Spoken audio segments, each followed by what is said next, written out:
Hi guys, so today I decided to give you guys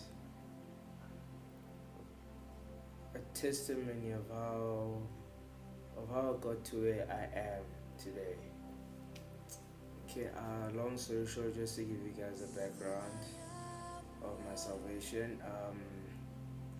I'm originally from Botswana, but I came to Pretoria to study at the University of Pretoria back in 2010.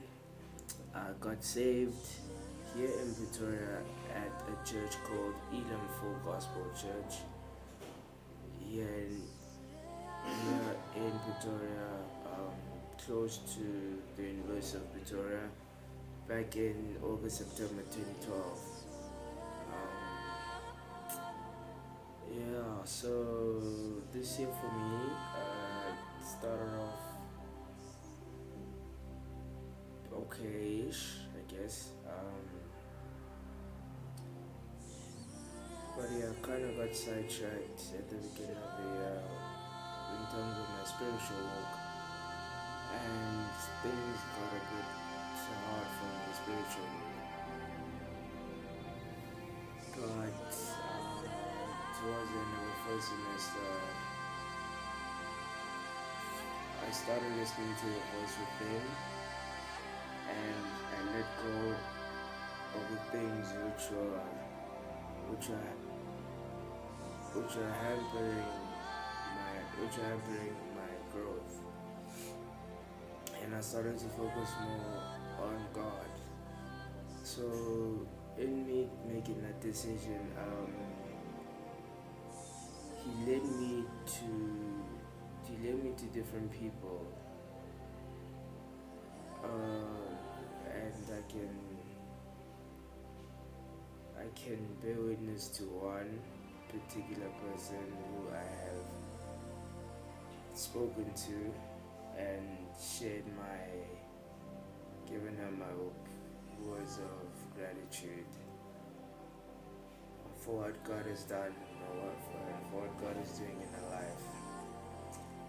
Okay, there was a night I went to visit a friend, and she showed me this book which she recently got called the Spirit Calling. So I've been in the following in 2 weeks after that, or rather, let me say, in the 2 weeks after seeing her and talking to her, she actually made me come to realize that I needed to focus more on reading the Word and actually meditating on the Word, and focusing more on devotional. So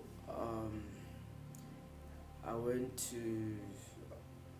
to Come Books, which is a store here in Hillcrest, which sells things, Christian stuff. So I went there looking for this book, but I couldn't find it. But instead, I found another book called,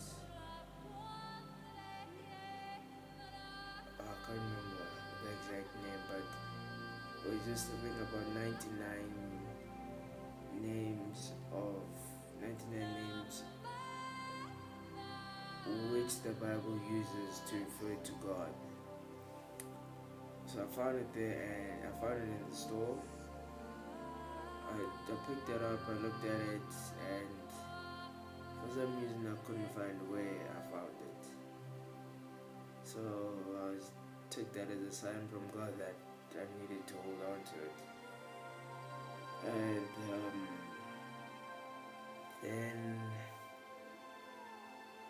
I was walking around, then I came across another book which was called The Bible in 366 Days for Men.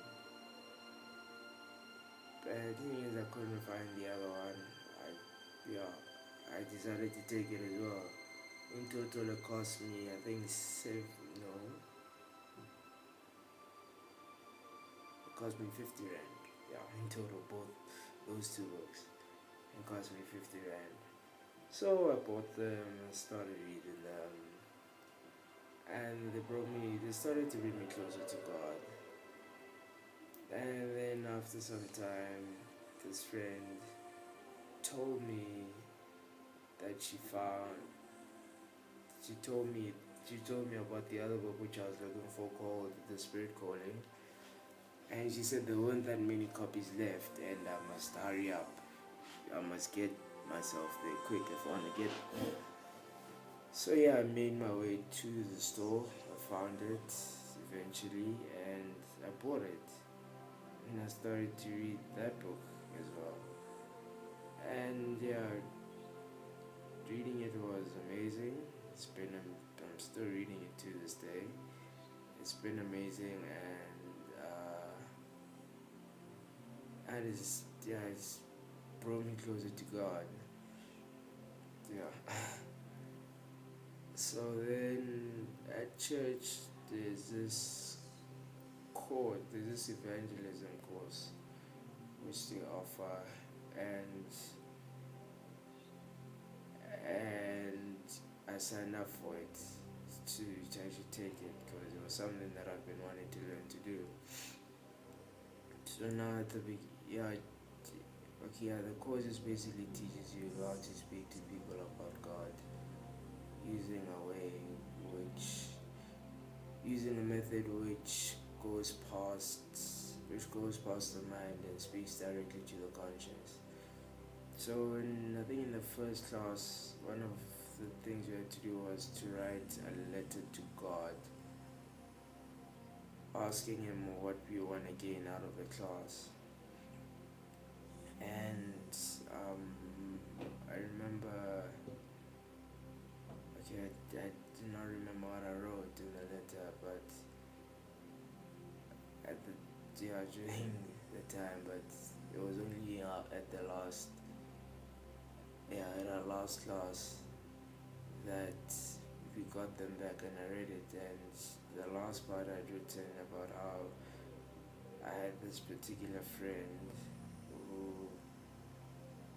who I feel I'd led down the wrong path before I got saved, and now I was basically just asking God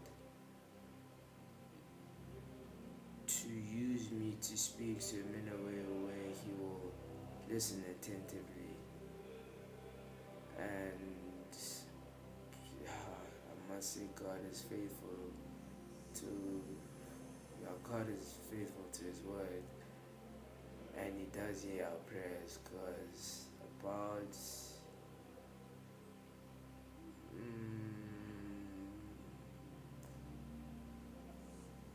about less than a month ago, maybe I'd say 3 weeks ago, this friend came over to Rez to visit me, and we sat down, we talked. Then God told me that I must minister to him, and I was like, okay, how am I gonna do this? And he said, just do it. I tried talking, bringing up the God subject. It's going for a short while, then he changed the subject. Then we continued talking, and then we started talking some more. Then God was like, hey, talk to this man about me. Alright, I'll do it, but I don't know how, but that's what you want, I'll do it. Then eventually got to the point where I started talking to him about God, and he listened attentively. He completely focused on what I was saying, and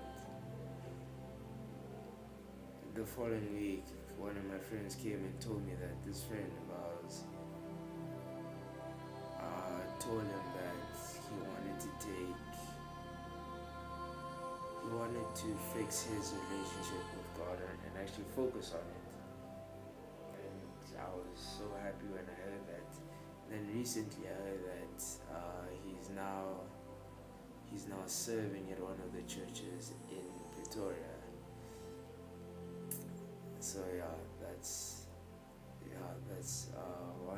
testimonies I have. So yeah, back to my story. So our second semester, so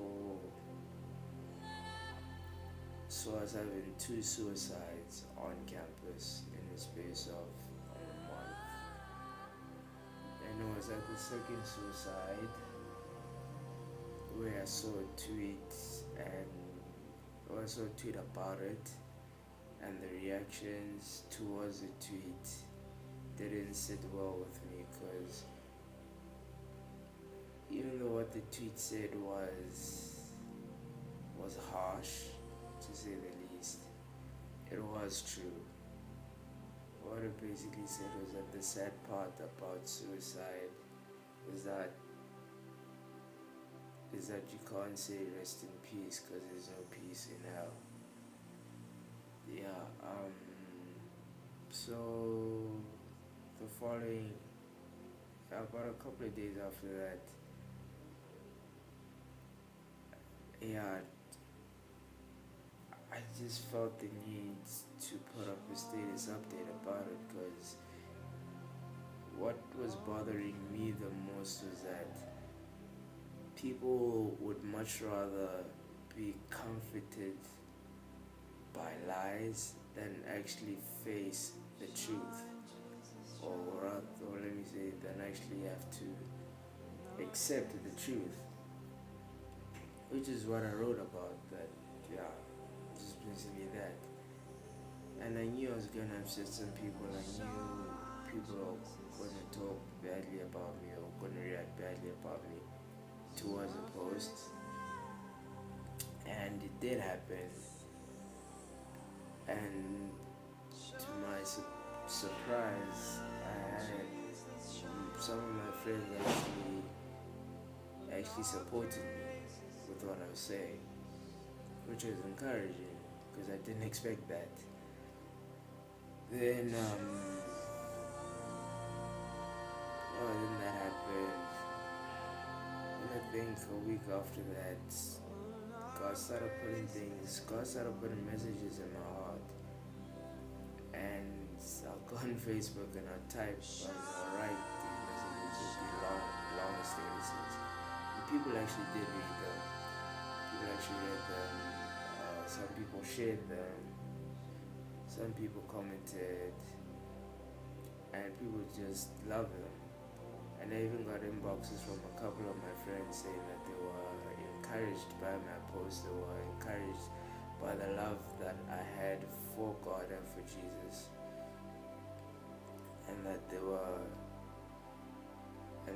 was encouraging to see someone of my age, to see a young male openly express his love for God, and also just sharing with other people what God had to say, what God was saying through me. So yeah, that went on, and then eventually God told me that I'm gonna start a blog and I'm gonna start a video channel. And I was like, yeah, how am I gonna do that, or where am I gonna start? But yeah, so I kept it in mind, and one night God was just like, bro, it is time. So that night I got to my room and I made my first video, which just got a couple of views. And then a couple of days after that, I started my blog. And it's been growing bit by bit. The one thing which I've been having to do the most is actually tell myself that this is not about me, but this is about God. And He has been faithful to me. He really has, especially with my blog, because I've been getting quite a lot of views, more, yeah, I've been getting quite a lot of views all over the world. It's something that I never thought possible. I mean, as you come to me about 2 months ago and told me that I would be ministering to people in India, to people in America, to people in Canada, I would have laughed at you and been like, yeah, maybe in another lifetime. Um, but yeah, it's something that has happened, and whoever thought that a little guy from a pretty big village back in Botswana would would be at a position like this. I mean, my life 5 years ago, I never imagined myself where I am now. Yeah, for me, it was something that could never happen. I never saw it happening. But now I'm here 5 years later, completely given my life to God, completely surrendered myself to His power, and He's been doing amazing things for me, things I never imagined possible. Um, so yeah, that is my testimony, or part of my testimony. The rest of it will come at another time. So my friends who've been wanting to hear my testimony, you've got part of it. Is basically the second bit. The larger first the larger first portion of it will come another time, so just be patient. I know I've been promising you guys, but yeah, I will share it with you guys. So yeah, what I've learned, or the lesson I feel people can take from this is that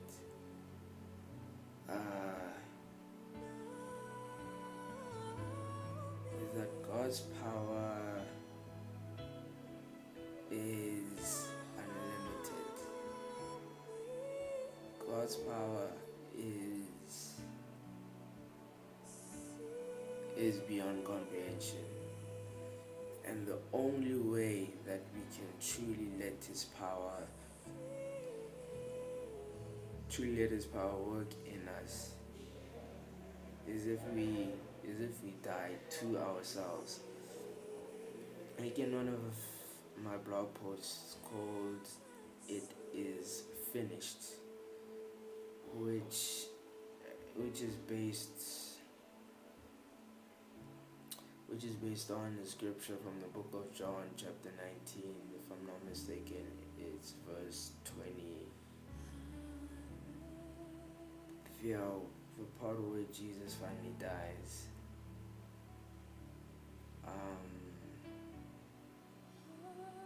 The only way that God's full power can work through us is if we give our spirit to Him, is if we surrender our spirit completely to Him. And in that I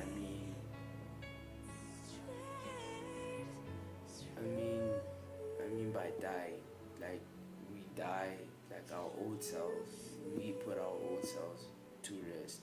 We stop holding on.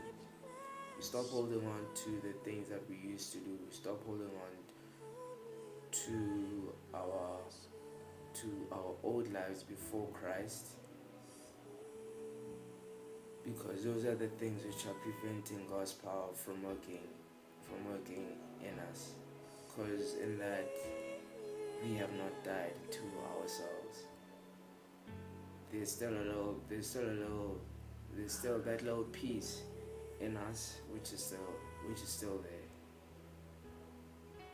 Cause even with Jesus,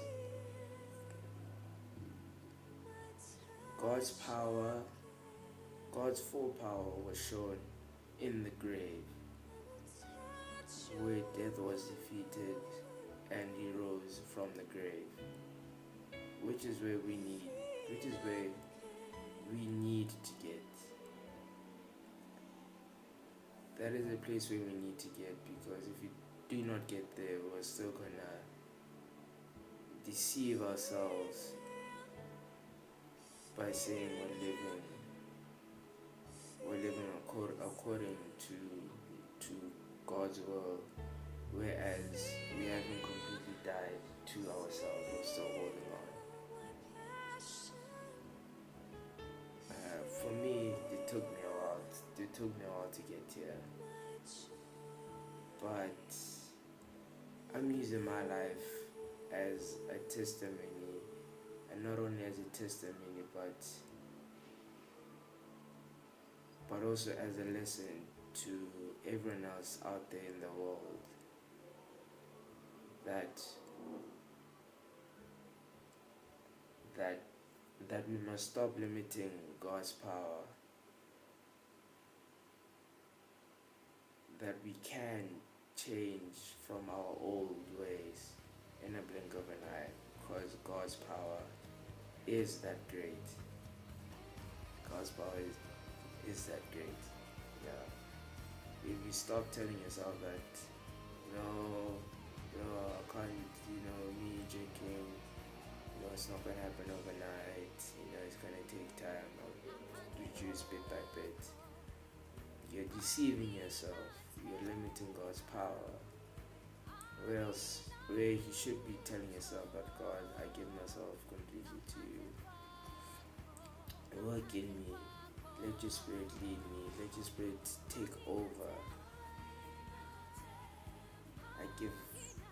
I give my life to you. All that I am, my mind, my heart, my spirit, my strength, I will give it to you. Then you will see things happening in your life which you never imagined possible.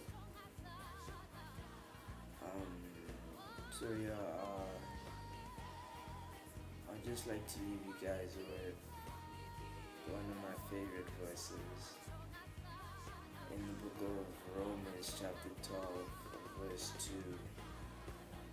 And it says, do not conform to the patterns of this world, but be renewed by the transformation of your mind,